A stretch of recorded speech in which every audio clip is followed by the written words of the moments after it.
Sheriff's Office is to manage various tax collection departments. As you can understand, that is always a fun job to do for us.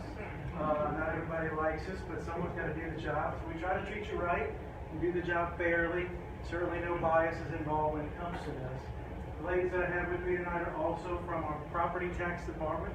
I'll introduce them, save them from having to do it themselves. Captain Julie Teal is on this side of the end, Lieutenant Amanda McInnes, Corporal Ashley Baker, and our legal counsel, Margaret Kern, is here to answer the hardest questions that you throw at us tonight.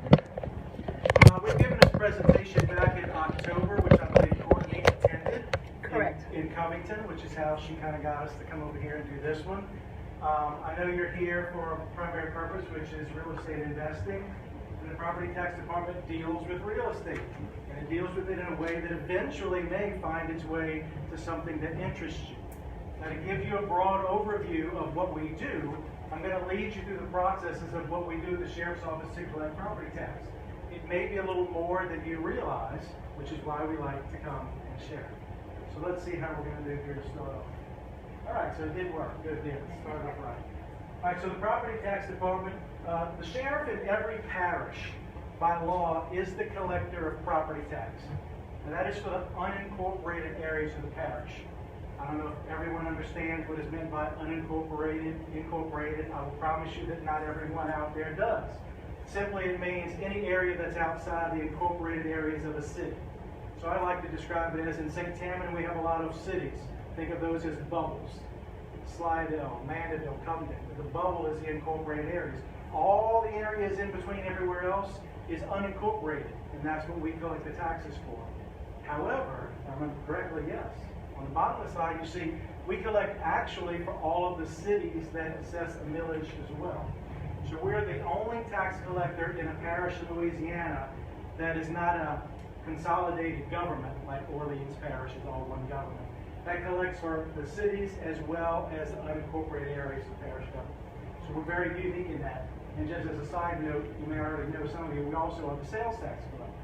So we handle all the sales tax, all the property tax.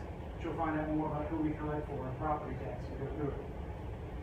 So some of these numbers are updated and some are not, because we're kind of in the middle of our collection cycle right now for the 2018 tax year. So the bills go out in December, and this past year, for the 2018 year, we mailed out 138,000 different tax bills. They go all over, obviously, not just local, out of the parish, out of the state. Don't know if we had any out of the country this year, but it's very possible. Then we have to do this duty called delinquent collections, because not everybody pays their tax bill on time. And there are laws and rules that control what we do in that as well. So this first round of delinquent bills went out to 11,225 unpaid bills. That is as of December 31st, the due date. We give you a little time if that's the weekend. I think this year was probably the 3rd, some years it's the 4th, to make sure if it was a weekend you had time to come in and pay. Well, we just got through reaching the second delinquent bill stage, which requires other things which we'll go into later, but we do the same thing. Send around our second delinquent notices to not just the owners on the property tax roll that we get from the assessor, but also any interested parties.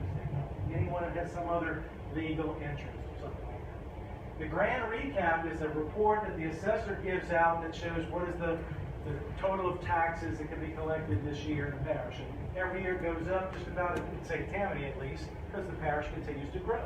It continues to get more dense and more commercial and things like that. And so this past year we crossed the $300 million mark. That's not value, that's tax. $300 million in tax that go to various entities. We'll show you who those are.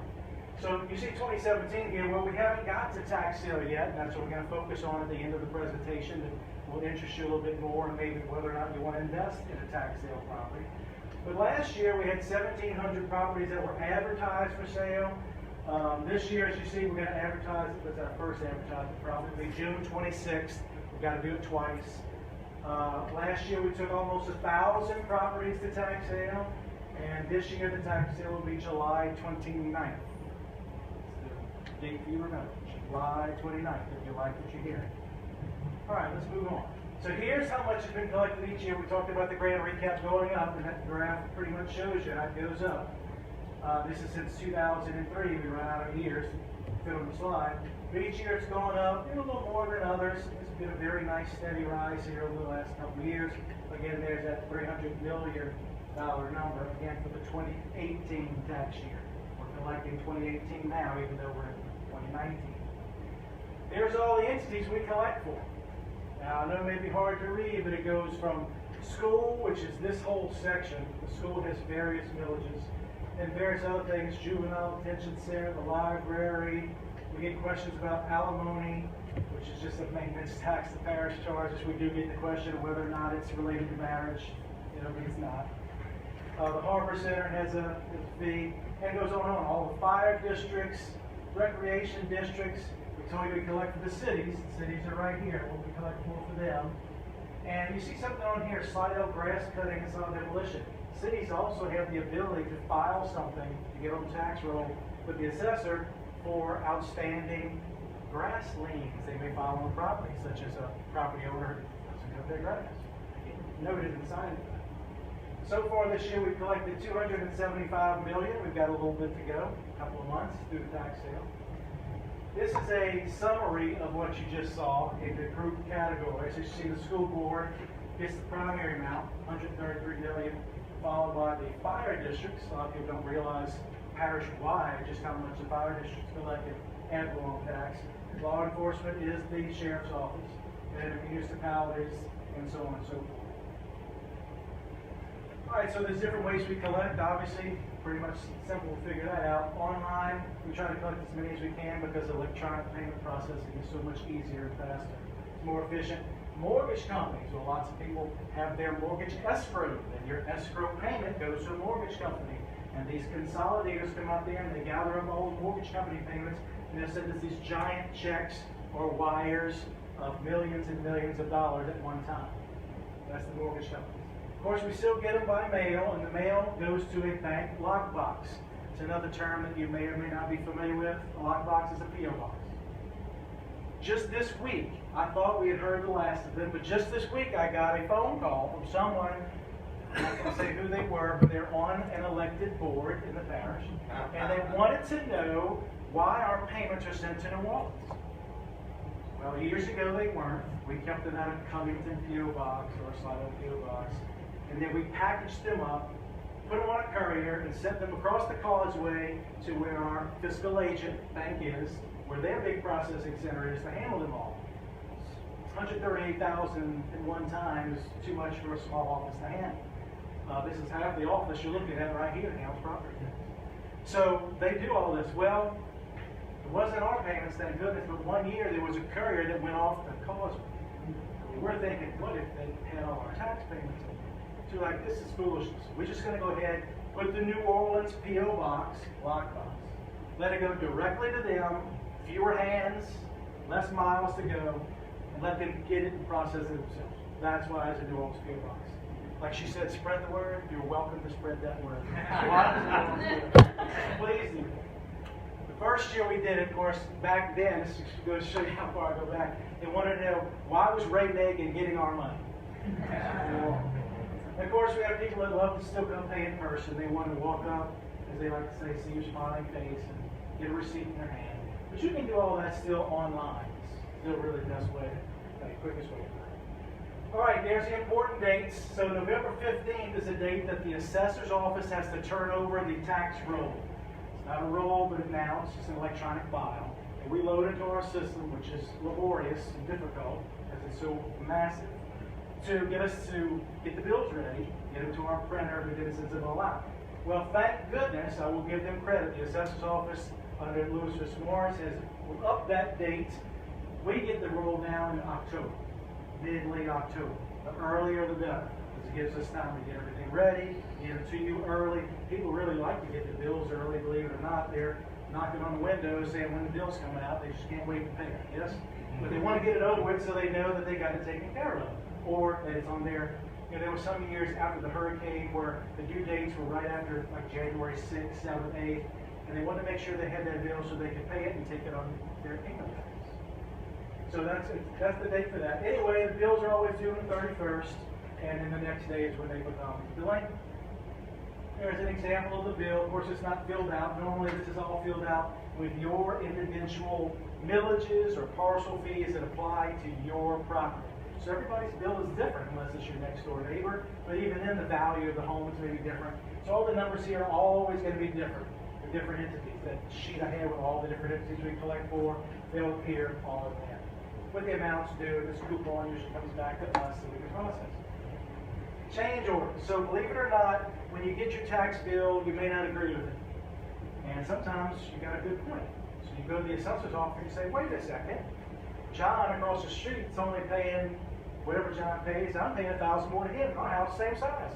So you follow something with the assessor's office, they'll come take a look, and they'll make a decision. It's got to be approved in the tax commission, especially you see it can take a month or a little more, and you may get your tax bill a little. Or you may not. Should we feel bad for John? Sorry? Should we feel bad for John? Well, some people do, most people don't. You know, what drives someone to do it generally is self-preservation, as you can understand. Funny you say that, though, because people aren't generally, like I said, knocking our doors down to, I mean, we get informants and stuff like that. That's mostly on the sales tax side, not too much property tax. The assessor's office is the one who generally makes sure they're on the roll, the value. We just collect. That's our job, is collect. If it was only just as easy to say, we just collect, but there's a little more to it. All right, and then if you get that change order and your bill goes down, we don't say, oh, well, it was due on the 31st, you're late, you pay us penalty interest. No, we'll do a supplemental bill and give you another 15 days. Even that 15 days sometimes isn't enough time, but we try. All right, so we talked about delinquent notices earlier. We mail those first out to everybody on the roll that's still delinquent. There was a law passed back in 2012 which really changed our process. It really backed it up, made it more laborious. And that is that tax sale party term that I told you earlier. Anyone who's associated with the property, family member, mortgage company, anyone that has a legal tie-in, we now have to send them a notice. So we send them something in the beginning, it looked just like the other bill, but we've changed it over the years to let you know we are notifying you of such and such. This property is still delinquent.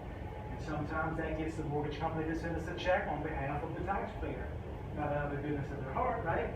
They're going to put that in that escrow or send a bill to the taxpayer to make sure they make up for it. But it does help us in collection, but that's a law that was changed then.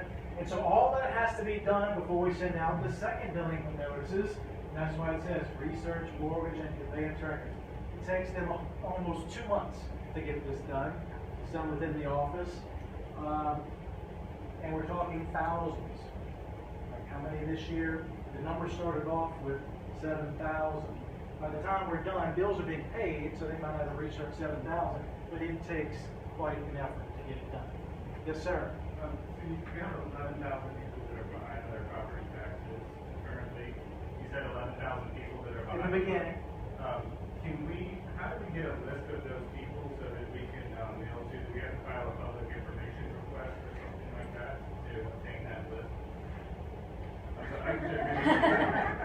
We're not actually required to maintain a current list of all delinquent properties.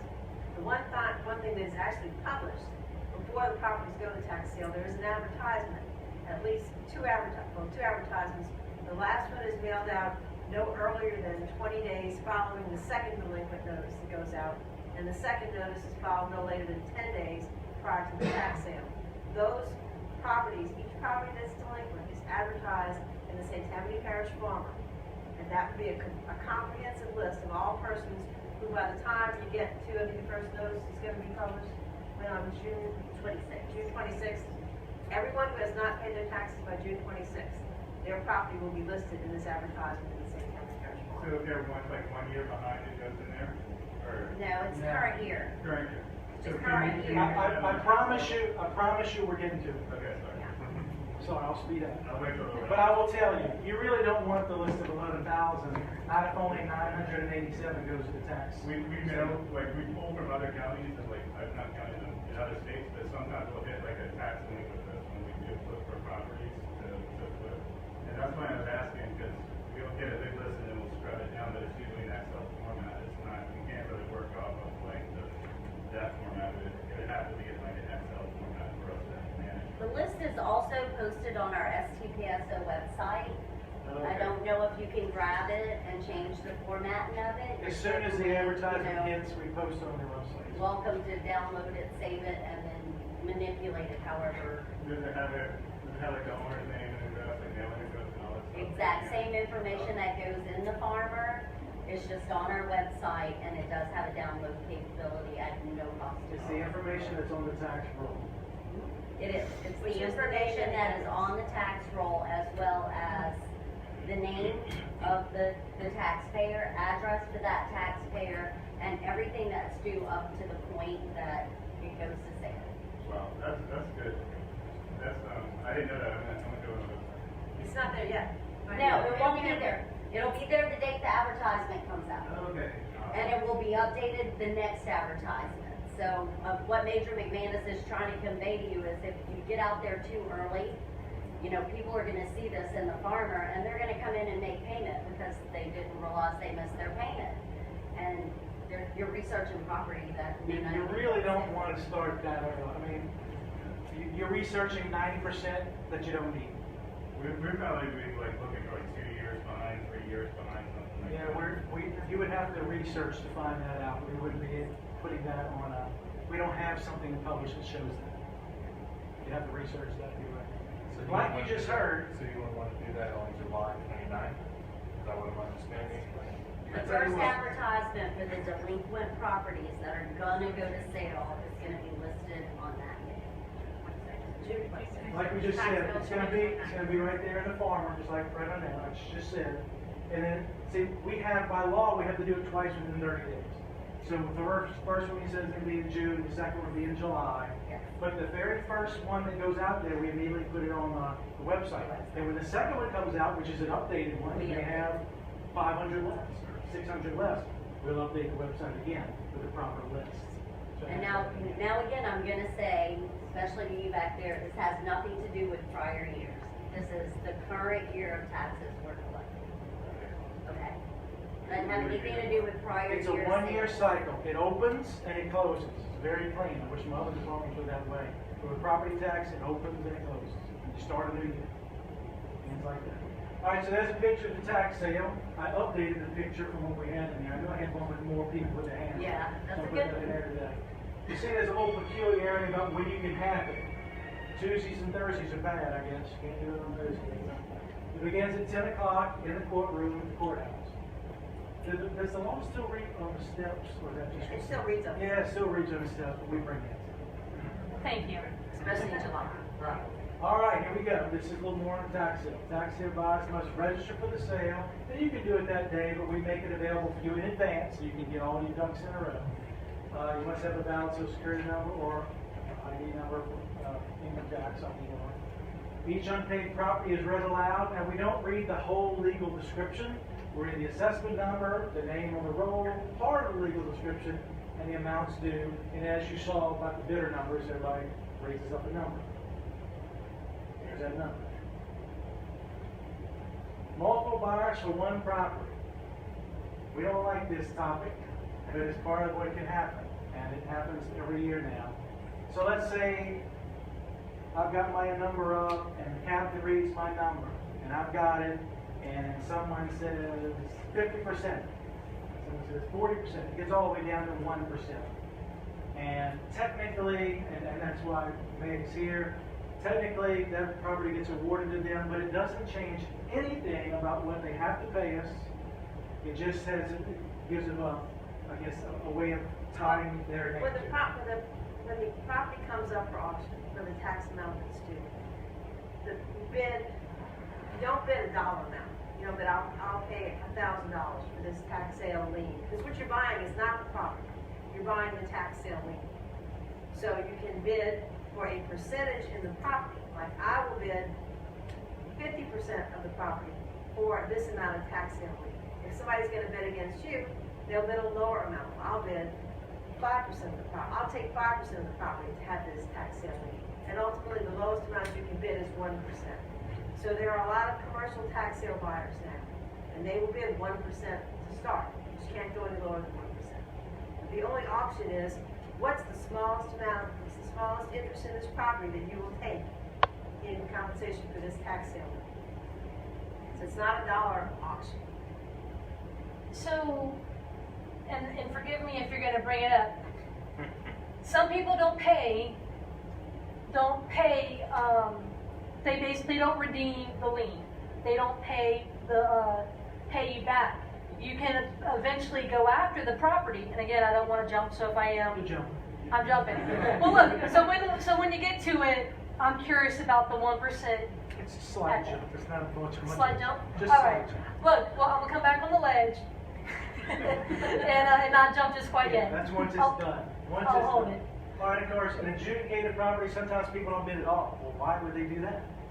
How would you answer that question? Why not do it? Taxes high enough, very high tax amount. Taxes high amount, but somebody's got money for that, right? You think, maybe there's something, go ahead, Julie. I'll give you insight.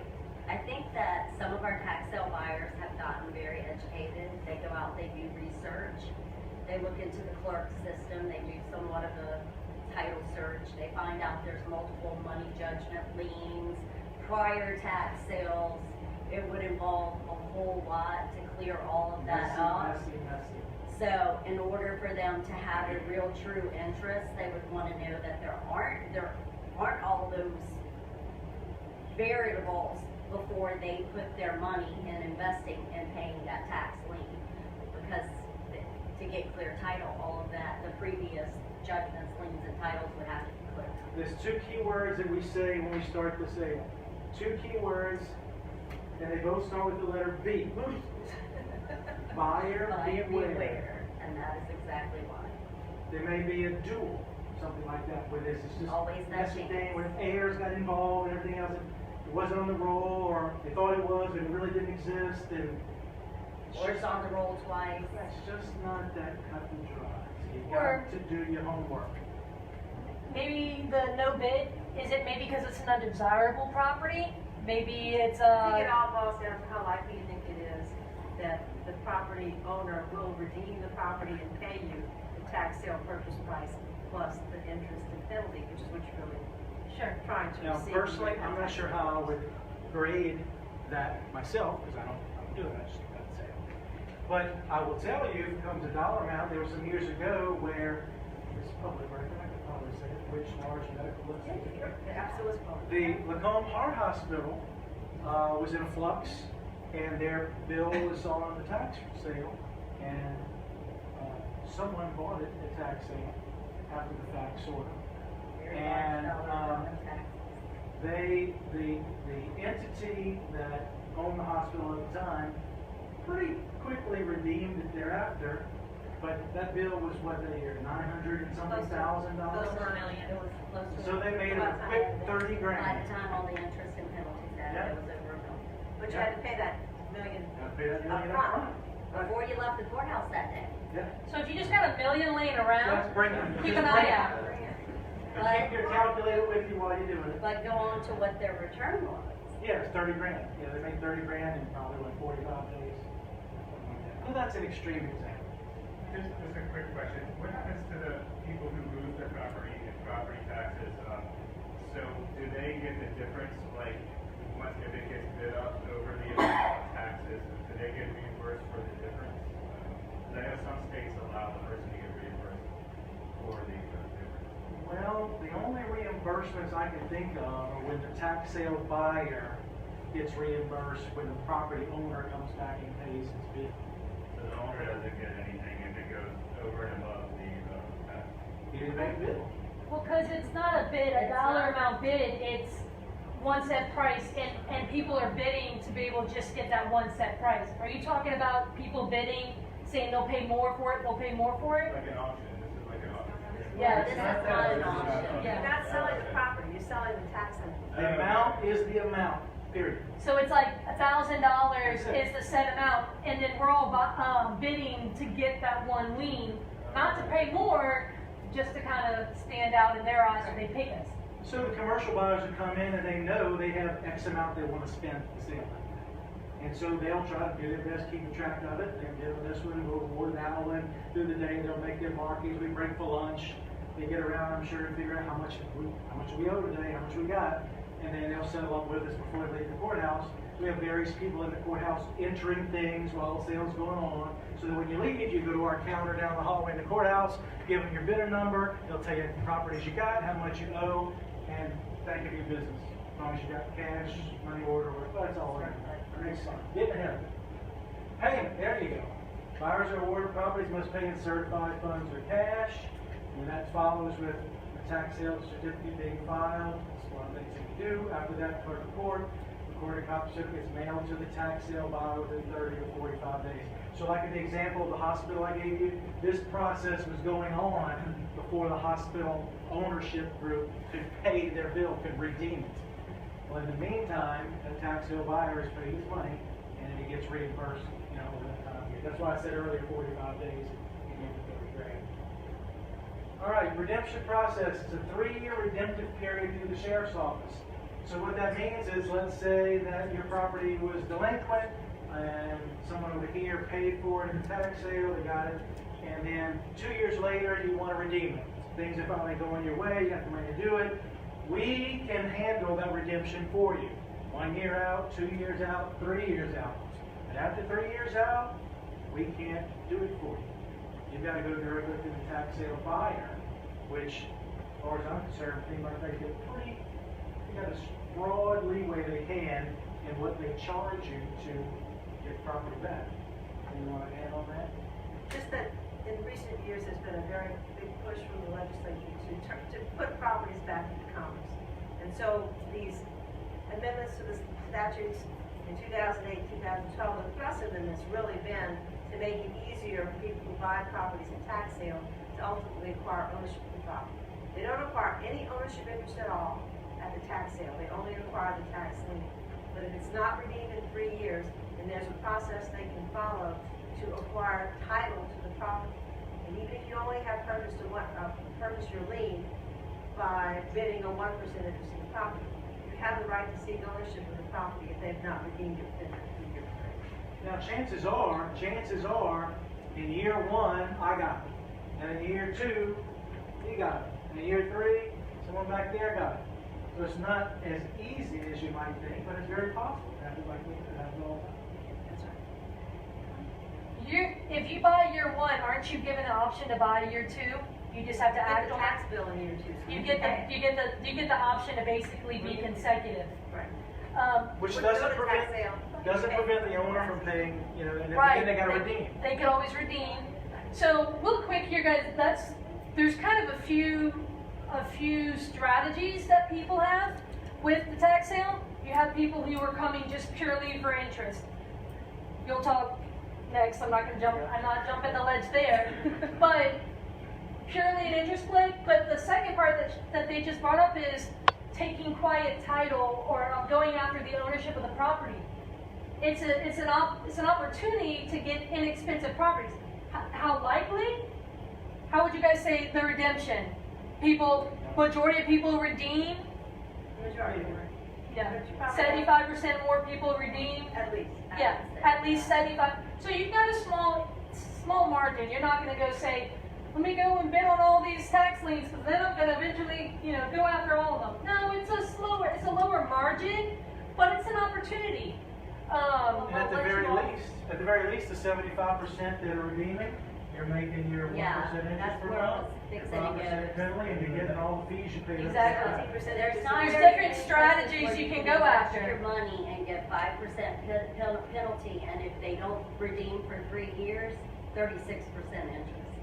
And then when in here in the stock market, as a stock broker, I don't want to break your heart. I'm going to break your heart. Minus 1%. First year, 17%. 5% for the year you hold the lien, and 1% every month after, until it's redeemed, up to 3 So years. you would get like 32% for all of it. Now, it depends upon how long it took them to redeem. Month by month. First 1%, year would be 2%, 12%, 3%. second, if they didn't redeem, the second year you'd go into the 24%, third year you'd go into the 36%. I have a question. What happens, let's say I bought at the tax sale for 2017 taxes, so now I own this certificate.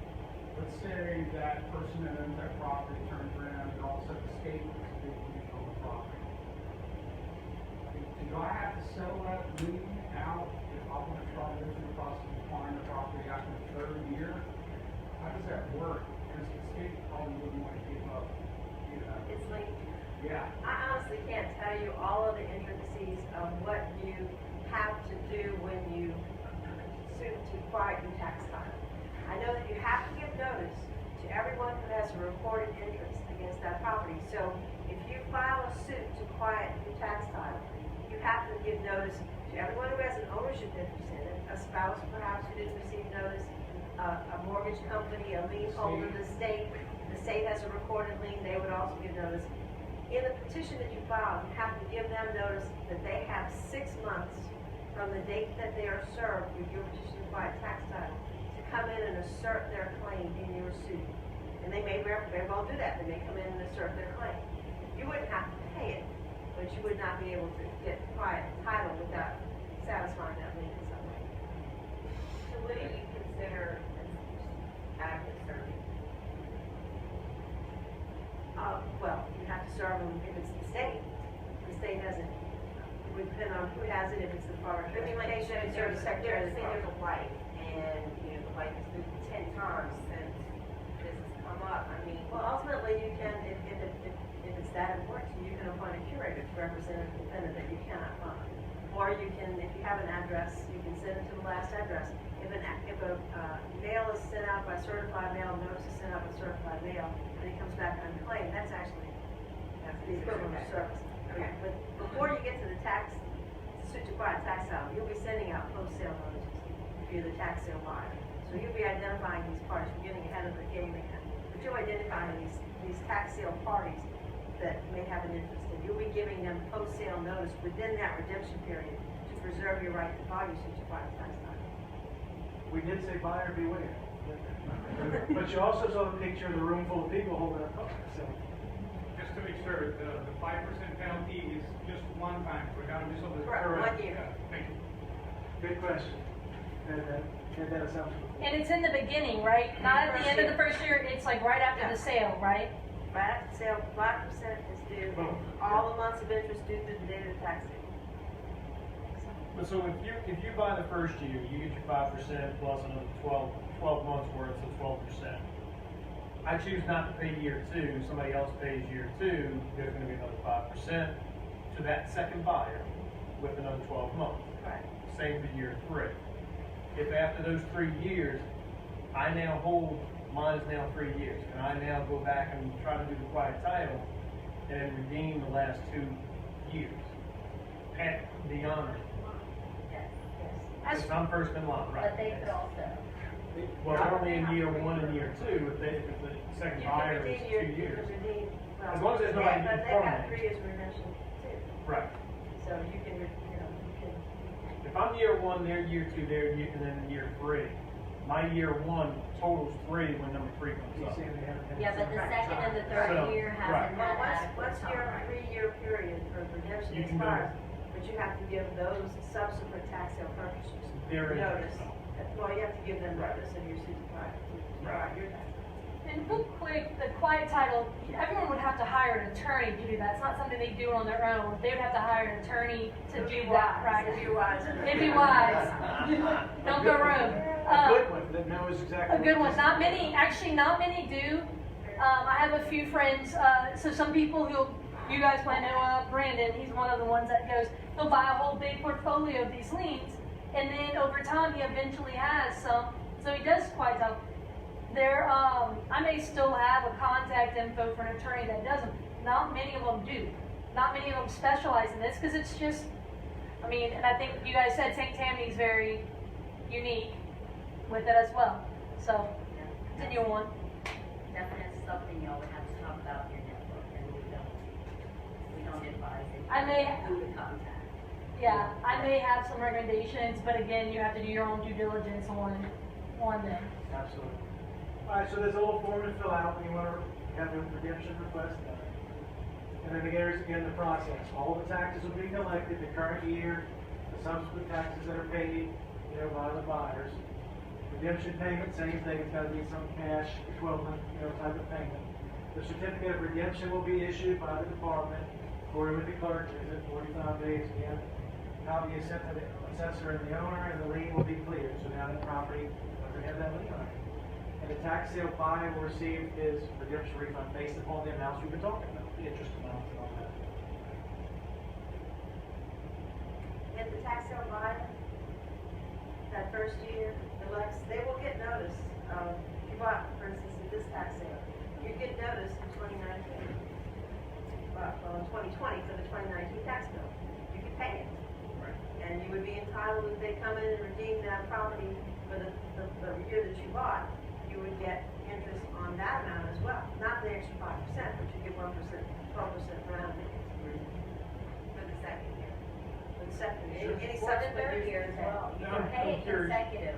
You said a couple times now that you mail, meaning we mail. That's correct. Tax See, sale buyer has Because I've done responsibility. Jefferson and Gretna, Civic Source does all of that. Y'all are back to a live auction, which is how Jefferson used to do it, which is the first auction I ever went to. Go was back I to, mail. go back to, always has been. Okay, no, that's fine. So I mail to whatever Only address you provide as the last. Post-sale notices. Right. Post-sale notices, the statutes now require the tax sale buyer to mail post-sale notices, advising the person whose property they bought and any other interested tax sale parties of the right to redeem that property within the 3-year period.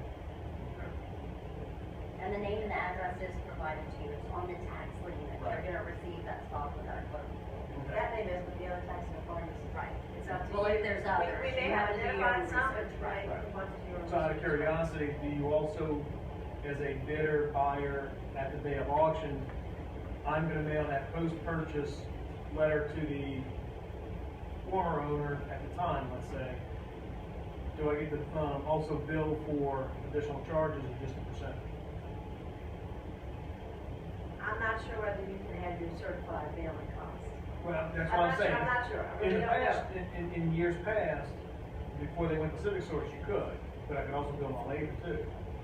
This is a fairly new procedure that permits that requires really the tax sale buyers to send us post-sale notices. So you're saying that, so say if I go and if I go bid on a property and I get the tax lien, it's my duty to notify the individual basically of their redemption period.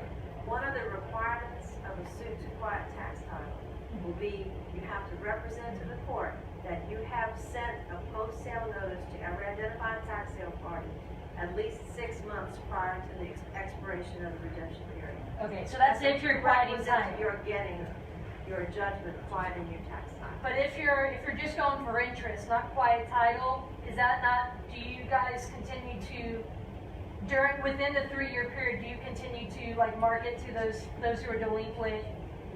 We send a post-sale notice. Okay. That's what the state requires us to do. Before the sale, we send notice to every interested party as well as the person named on the roll gets a delinquent bill. Okay. After sale, we do the same research again, and we send a post-sale notice to every interested party on that property through mortgage and conveyance with the clerk of court, telling them there's now a lien on their property and what our redemption process and period is. What Meg's telling this gentleman is he also, as the tax sale buyer, who holds that lien, has some requirements to do the same. Sure. So as an interested party, when you mail that posting out, like if I purchased the tax lien and I wanted to receive that? No. You would receive it in subsequent years if it went to You sale. wouldn't until it's delinquent again, because you would be an interested party by the For lien that you next tax hold. sale. So for You're gonna receive the lien. Right, so for year 2, if you think, I'll get the bill if they don't get it. You will not get a bill, you will get an interested party letter Okay. telling you the person named on the roll has not paid the taxes. And then I have the option to satisfy. After a year or so, then the assessor's office will transfer the roll to the taxpayer's name, and you will get a bill. The tax sale purchase. Well, and FYI, that gets a little confusing sometimes because I'll go look at a property and if you don't pay attention on the tax assessor's site, in the legal description, it'll say TS 2015 or whatever. And then I'm contacting so-and-so and he's like, oh, I just own the tax lien on it. I'm like, well, I ain't looking to talk to you right now. Like, I'm trying to talk to the dude whose grass is this tall, you know, like, And so. you're absolutely Correct, the assessor will take the tax sale, lien and put the instrument number. They will also sometimes list the certificate of redemption instrument number. Right. So that if you're using the legal description on one of these properties, if you pay attention to the legal description and you revert to the instrument numbers backwards, it'll lead you to the paper trail of the liens and whether they're cleared up in the clerk's office. That's very smart, a lot of people don't know that. You're pretty. It's Somebody's taking me down some rabbit trails, Okay. talking to other people. Somebody who does abstracts or tax research must have taught you that. Yes, sir. I just She's wanted to not. ask, She's not where do you abstract or list tax the interested professional. parties? Is it just a matter of public record in the mayor's office or? Oh, we wish it was that easy. That's what an abstract is. An abstract takes a piece of property and, for instance, if there might have been a divorce, and from the divorce proceeding, there would be, that legal description of the property would be in the divorce partition judgment. And you might be able to identify the spouse who was not initially included on the tax bill. If it goes to John Smith, and not John Smith and Mary Smith really hasn't gotten notice. So y'all have your own list. And then one of them dies and the succession spreads it out further. Right, heirs, right. We individually research each property before it goes to tax sale. We don't maintain a list. Y'all look, every time I go in there, busy bees, busy Basically, all bees. we have to start with is the name on the roll. We take the name that's named on the roll and we kind of go forward with transactions. You can do that yourself, or hire an abstractor to do it Yes, for you. yes. And that's why they impose this new obligation on the tax sale buyer to do that research, to take those steps, to identify the parties, and give them notice, post-sale notice of the right to redeem the property. That's all in furtherance of making it easier for the tax sale purchaser to ultimately potentially acquire ownership of the property and put it back in commerce. I want to go back to the bidding process. Okay, so tax bill of $1,000, right? And everyone's going in, and ultimately y'all are going to get paid $1,000 at the end of the day. So everyone's bidding on the opportunity to give you $1,000, right? Right. And they're bidding based on a percentage interest in the property. All I'm saying on that percentage is sometimes it devolves. I use this word intentionally, devolves into that. But most of the time it's just 47, 26, 31, read it, 18. But then if it's a real good one that everybody wants, somebody out there is going to throw up 1%. So that's generally the exception and not the rule, but it's becoming more. Well, I guess I'm asking, what does that 1% really practically mean? Auction the property to the bidder who will take it for the least percent interest in the property. At the time of white title? No, Or at the tax sale. If somebody says, I'll take that 100% of that property for the right to take this tax lien, and someone else says, well, I'll take 5% of the property for the right. And ultimately, the lowest amount that can be bid is 1%. So the person who bids, I'll say 1%, I'll take 1% interest in the property for the right to collect this tax lien, or this tax sale lien certificate. And that person who did 1% is gonna get that tax sale lien. But that doesn't affect their interest payments at all. No. Nor would they pay us. It would only affect them if they had to quiet title.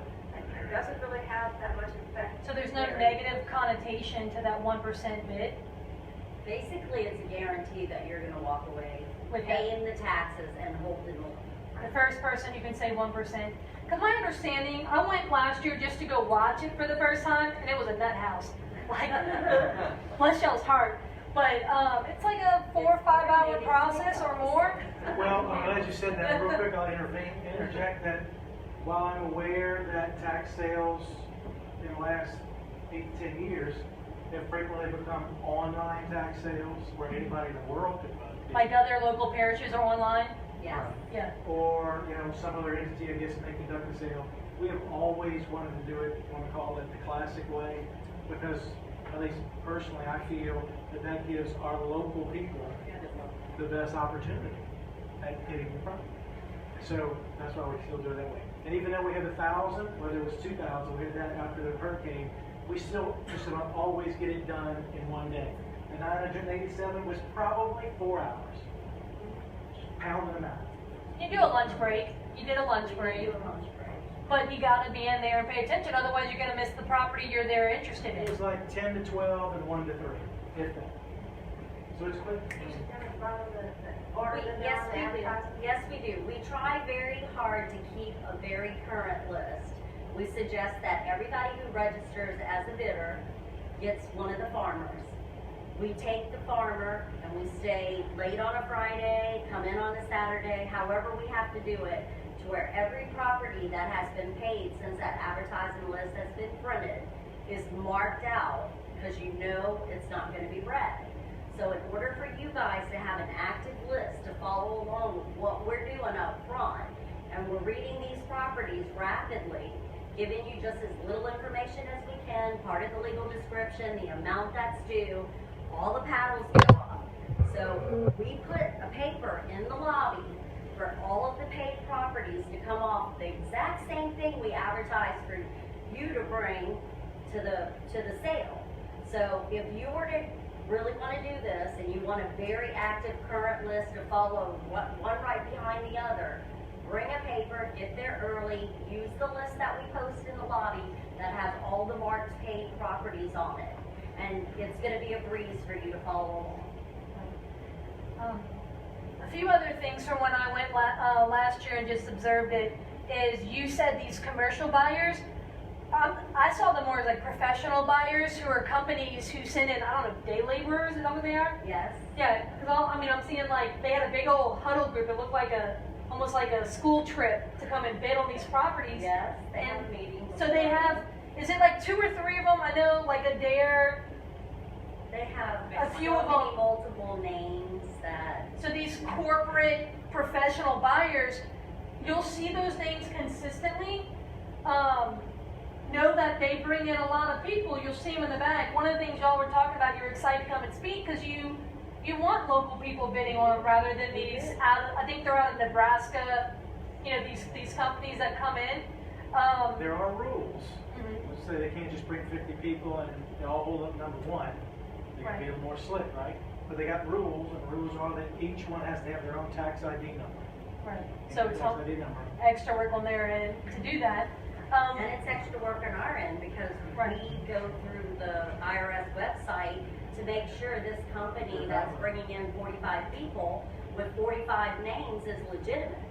Right. I mean, we make sure that everything that we have to do on the back end of collecting this money from these companies is in lines with what the IRS requires them as an investor. I'm not going to say it's something we're fond of. Right. It's something we have to deal with. And you try to I be try. fair in whose number you call. Yes. So if somebody was bidding on every property, you wouldn't call the same number. So that's why they do that. They bring in Bid multiple at people. random. You try to bid at random. I studied the bidder registration list for several days to know what large groups have numbers, and I try really hard to randomly pick outside of that group when I can. I mean, we try to make it as fair. It is a random pick. I'm going to tell you, there might be 150 people in that courtroom, and there are numerous properties that every single panel. Like that picture. Yeah, the picture where almost I everyone. try really hard to do my due diligence to know who is involved in the large groups, the range of numbers, and I try to pick fairly within their range and outside of their range. So that must have not been for the hospital. No, that one. I'm trying to And, think what year that was. sometimes we'll have numbers upside down. Yeah, so that's they why make you see faces on lines them. under them, because some numbers kind of look the same, right? Yeah. You do it. So instead of 83, it's 38. So we had to put numbers under the The sign. registration for this year will be on our online site. There is a connection, if you don't know about our online payment site, to the STPSO site has a link that'll get you to the site, and there's that bidder registration. It'll probably open up a month ahead of our sale. So, yeah. So you can pre-register if you want to Mid-June, bid. yeah, Or you watch can, it around mid-June, definitely around the time our first ad appears. on the day of the sale, you can register too, but you gotta wait in line. Absolutely. You can walk in our office anytime after the bidder registration goes up online and register in person. Tickets You are only don't have to do it $10. You don't have to. So you can come watch. I know, I went, it was I mean, I went and watched because it was something, a strategy I was considering. I just sat there and watched. I went, my friend over here, I just ended up sitting there like, oh, hey, I know I'm just watching it. It was interesting to watch. As far as for someone who says, okay, I do want to come and bid, some recommendations on due diligence ahead of time? Absolutely, get the newspaper, get that last ad, look through things. I mean, if most of y'all in the real estate market, those legal descriptions gonna mean something to you. If not, you can go to the assessor site. The assessor site now has a link to most of their properties that have Google Maps. I mean, it depends upon how serious you are and how much research you do on your part to know what you're buying is worthy. So you shouldn't just go there and bid at random. I would suggest Buyer not. beware, right? Buyer beware. Yeah. Anyone in here bid before? Want to give some personal experience? I did one, but it wasn't like a tax sale, it was like a tax sale state, I think. But it was in a different state. That's why I was asking, because on those, like, if you get the property, and they're gonna list it, you get a quick claim deed for it, and then you can collect the difference if it gets split up. But Right. this is, St. Tammany, it's like different from Orleans, like it's different from That's a Tangipahoa. whole different All of state. this is the same. Yeah. This is a statewide law. Yeah. Right. We're talking about now. We Right. conducted in accordance with Yeah, what happens- Louisiana But- state statutes. What we're talking about here is specifically for St. Tammany. Justin's different state, what he was sharing, but St. Tammany, even like Tangipahoa doesn't do what you're talking about here. They do it differently. So know that this is St. Tammany Parish specific. Anyone else want to share? Well, St. Tammany specific. again, to be totally clear, the laws are the same statewide for every parish, every tax sale, and everything else. Yes. How it's processed and conducted may be different. Different. Sure. Online, whatever. Excellent. Awesome, not so awesome. You want to share? I was just gonna say, there's a lot of people bidding. Don't go in there with a list of 5 properties and think you have a chance of getting. That's a good point. Yep. If good you point. wanna buy 5 properties, go in there with a list of 50, 100. yeah, 50, 100. Because you're gonna get looked over. Your number might be upside down. No, but you know, you need to come in and not have your heart set on one, unless maybe you have special interests. That's a different topic. But That happens. you can't be like, oh, this house and my neighbor's in there. I'm going to get it, and this is gonna be a great thing. Like you can't. That's not it's not practical with how the auction goes. Great. I remember. Have it outlined. Do your due diligence on the ones that you like. There's different strategies out there. Figure out, again, I think real estate, I like a lot of real estate investing because of the strategy part. It's like chess. I like playing chess. Some people like to play checkers. Yes, sir. Can you buy it from the person who does get it?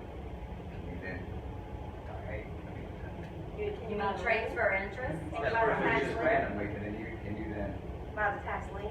from that? I believe It happens. I know I've offered.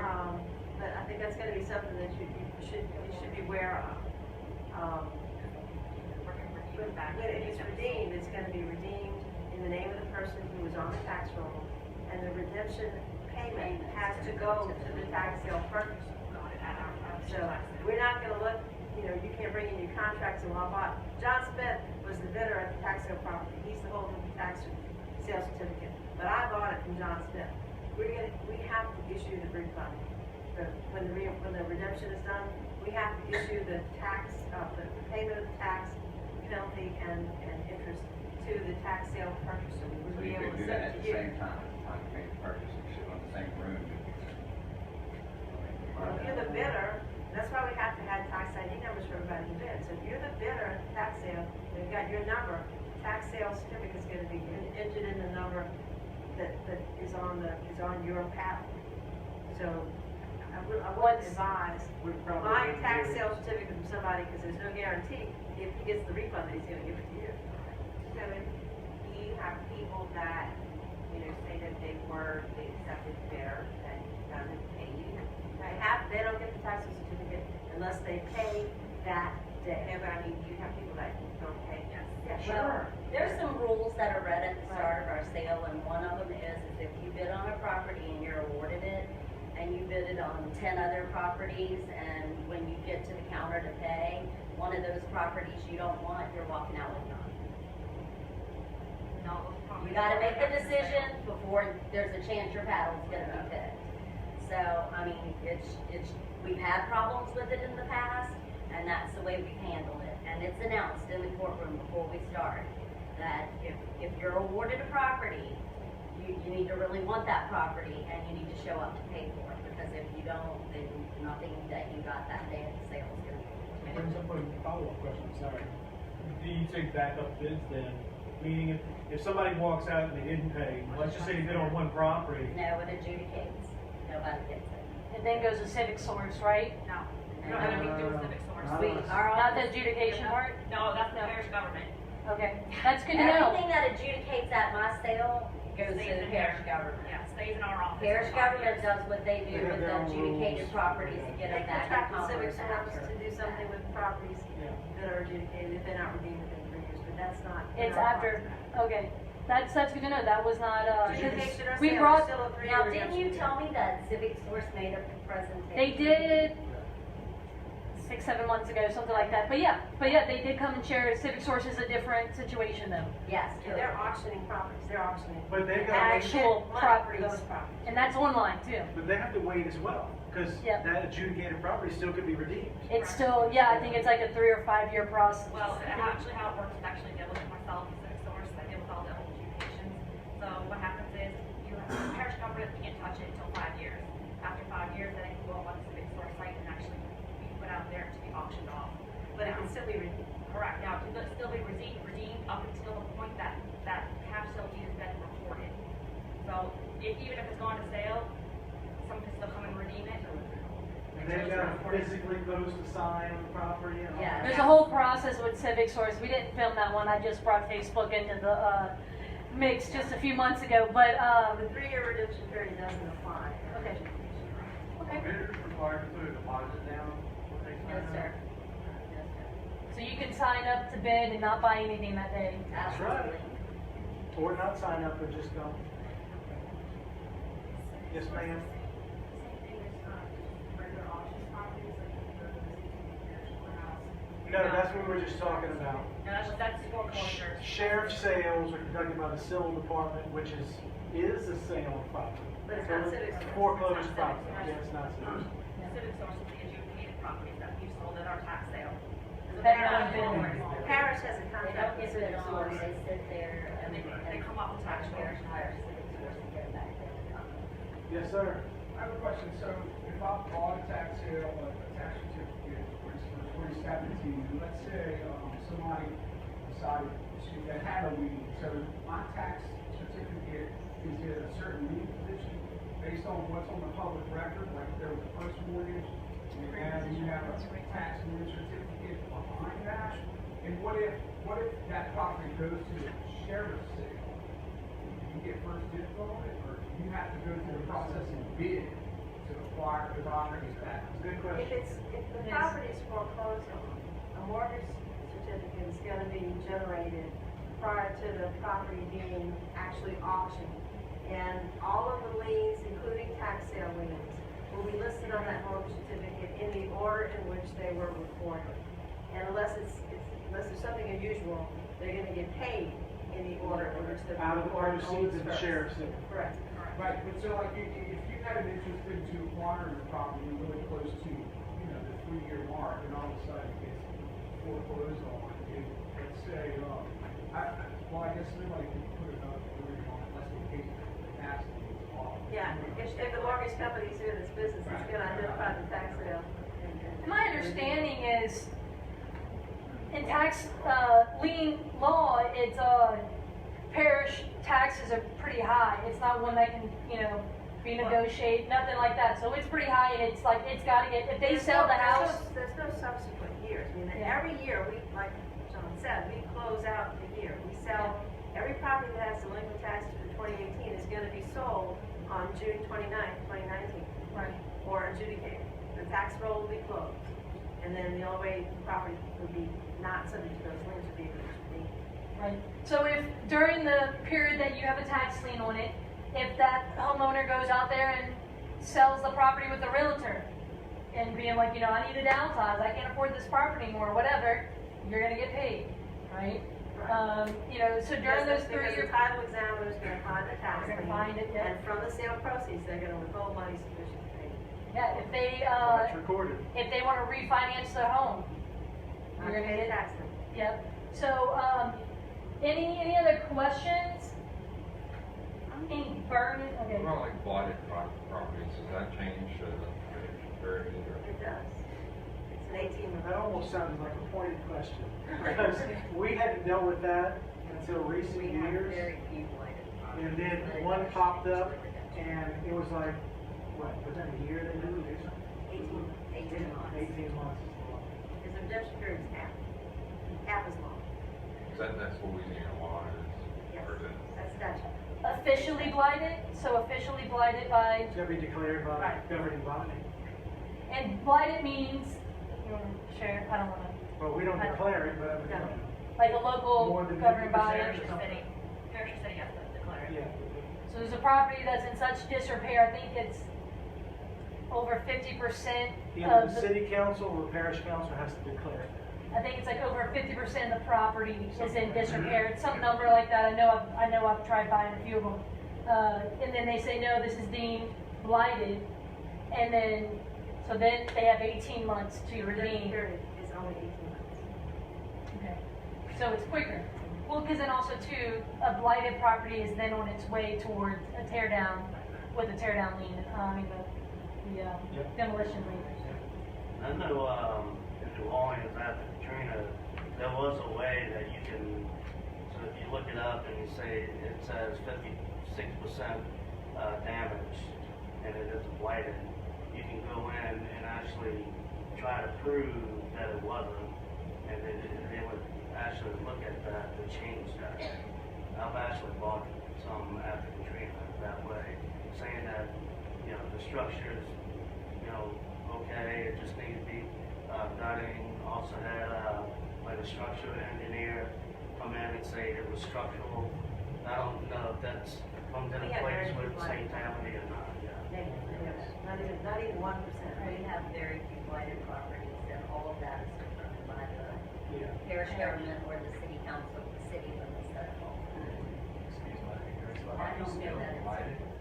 Blighted, BLIGHT. GHT. I don't know, but, and maybe you can answer this, Ashley, I don't know that it's noted in the legal description of properties in our parish. I don't think the assessor picks it up and notes it. I've only seen the lien part, The demo lien. the demo lien. Yeah, well, that's a surefire, if there's, you know, Yeah. demolition on a home or something And that will like appear on that. the tax bill more than this. Yes, that will appear on the tax bill, that will also appear in the clerk of court's office. Because whoever declares it blighted or demolishes something has to report something in the clerk of court's office before the assessor will actually pick it up and make it collectible on next year's roll.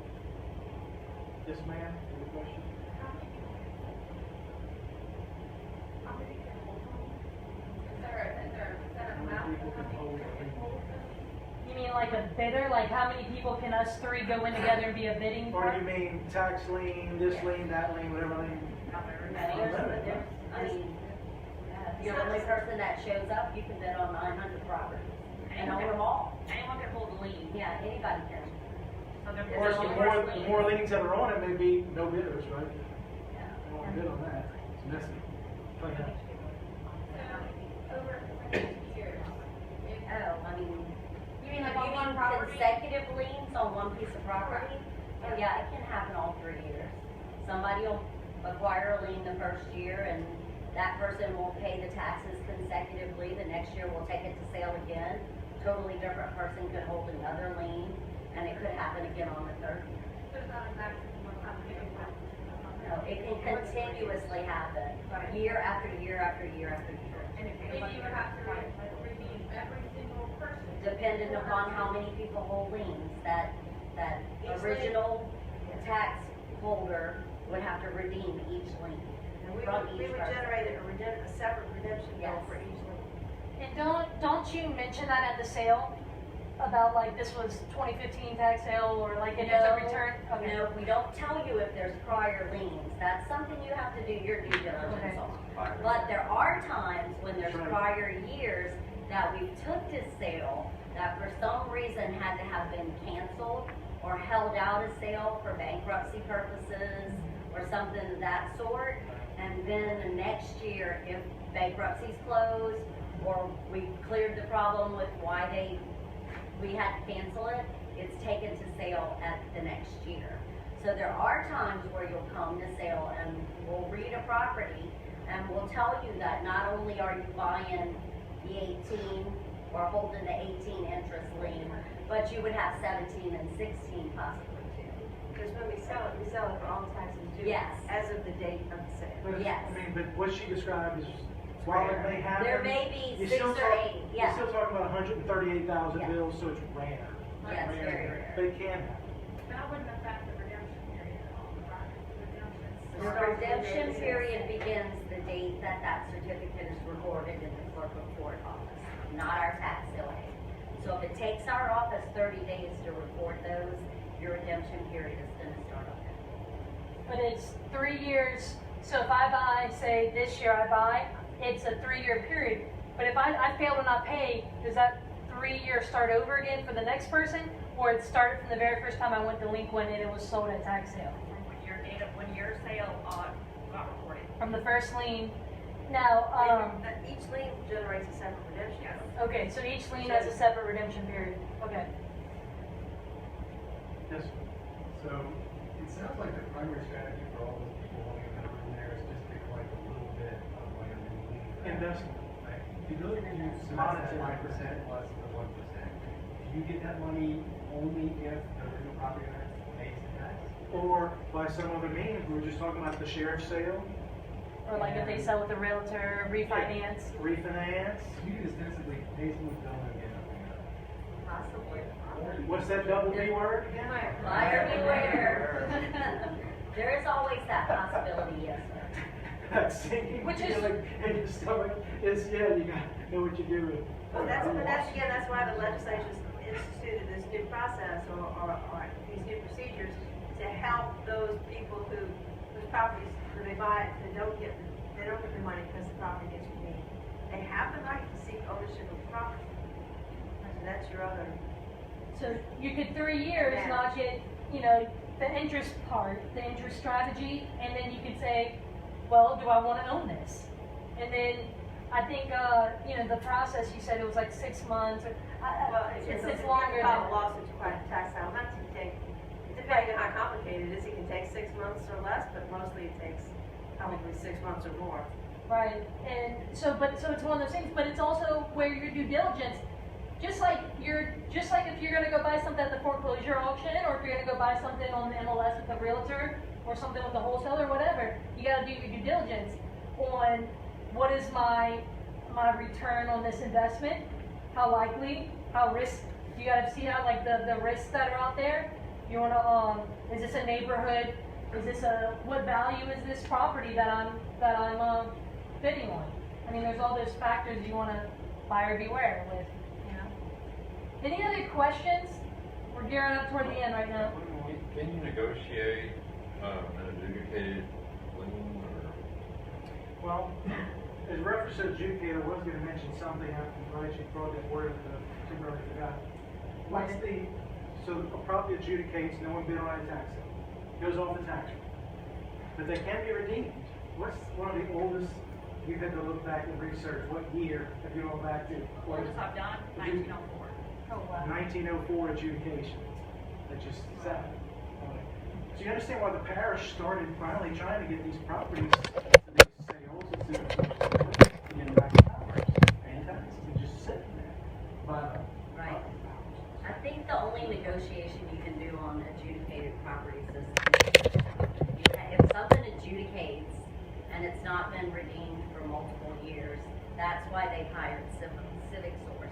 Now, before that length of time, I don't know if they would negotiate a sale on it. I'm not sure if they can by law.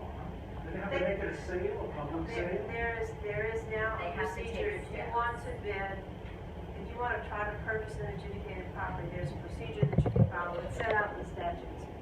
You take your interest to the parish or whoever the property was adjudicated to, and there's a process that you can follow to have the property auction by the parish. And that's what they're doing with Civic Source. They're just basically skipping over the step of someone coming to them, and they're taking properties that have been adjudicated and conducting auctions of those pieces. But think about it like If you this. wanted to add a piece of property, you can do that. You wouldn't want a situation where you, selfishly you might, have the ability to do that. You know why? Because all of those doubters are going to think, oh, well, they're just going to take care of people they know and all these properties as they become available. It's got to be a public auction, advertised, promoted, and all that, so that everybody has a fair chance. Is there a law against manipulating the sale? I think that's why there's statutes of the law. We have to follow the statutes of the law so that. Say, for example, if I were to bid on the property and then, like you said, not pay it, so I then voiding all my other purchases for the simple express purpose of not having it adjudicated. You know what I'm saying? It's not gonna be sold now, it's gonna be adjudicated. Well, I mean, I see what you're saying and I get your point. However, I will tell you that I've been running the sales for 5 years? Been involved in the sales for 7. I've never seen that happen. Why would you? What would be your purpose? Right, could be a slippery For some slope. reason. But you're not guaranteeing you'll get it later. Plus, you got to wait. And yet, and you know, It's 5 years, you gotta wait. And But it's you still going to go to postpone, auction. but you stop the, you stop the. it's gonna be back on the tax roll the next year. You've Not stopped, adjudicates. you've stopped, well, Not for tax sales, future tax sales until it's clean, yes. Sorry. To be adjudicated, it had to be 3 years that somebody passed over, right? Well, everything renews, or everything adjudicates every year. Every year. The second year, it literally drops off the tax roll. That's why the parish government is doing what they're doing with Civic Source, is because all these properties that adjudicate that nobody wants to pay the taxes on and take the chance of holding the lien because it's an investment and they may lose money. It drops off the roll, it's lost out of commerce, and all of the pieces of pie on that screen Sean just showed you gets no money, gets no tax money. The parish loses a lot of tax money every year for every number of properties that adjudicate. So the tax So collector, right, historically has had this bad rap, right? You know, tax collectors equate with a bad word. Tax sale buyers kind of have the same reputation. Oh, they're just trying to take my properties and the other. But what is it? They do serve purpose. They help bring in the revenues that are on the tax roll and would have been collected and dispersed to the taxing body. So it's very helpful to the general agencies. One of the good factors of, people paying their taxes, especially large businesses like the hospital that Sean spoke about earlier, is that was in a very rural area that doesn't have a lot of commercial properties, doesn't have city taxes, and the areas in that community lost a lot of tax money. Lighting districts, rec districts, parks, your fire districts, when that company didn't pay their tax bill, they got no revenue. They're basing their budgets to operate year after year on that revenue. And so I'll get emails from certain ones, which will not be named, and say, how's it going? Are they, is this one, have they paid their bill yet? Or things like that, because they're expecting that source to fund their budget. It's a great point. Yeah, so I mean, our hopes in what we do for our tax sale is that people do register, people do buy, and they bid, and they walk away with properties, and that we adjudicate very little numbers. I mean, we would love it every year if we had no adjudications. That's where the interest incentive is on, that you have that. Do you ever anticipate that interest going up? That's a legislative decision. That's over not, 12% over 1%? or, yeah. That would have to be a change of law. Yeah, that would be law changes. So we're gonna, Would have to go for. right, I'm gonna start doing that. All right, so before she dismisses, 2 public service announcements. One, I love your hat. I am a Cub fan. I know we're wearing Cubby blue, and that wasn't by that way. And the second thing, for anyone who's interested, and they know I was, my phone was blowing up because the Pelicans had a 6% chance to get the #1 pick in the draft, and they did. I was just getting ready to tell you.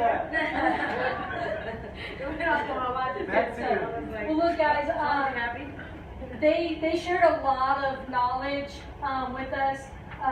So I know on the last slide they had their info.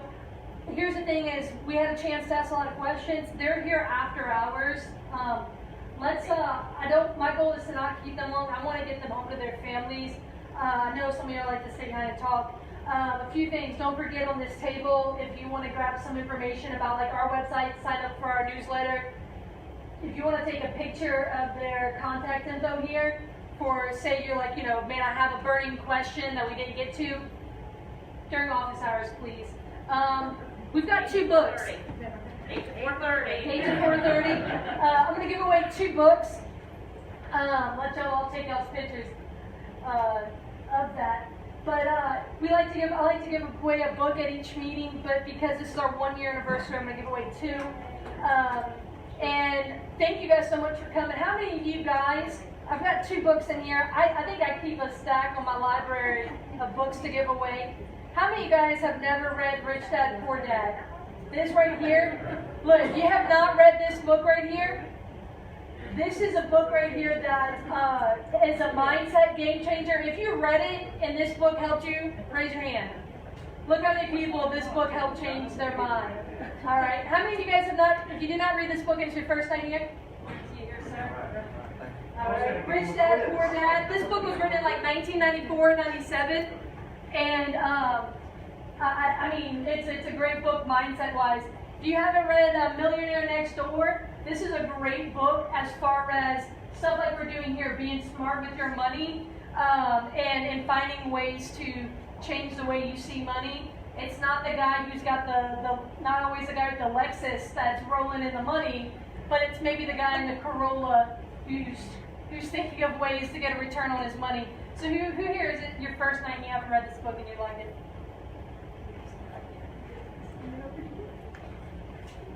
I think I've given these books out a few times, but anyway, guys, keep coming back. Our next meeting is on June 11th.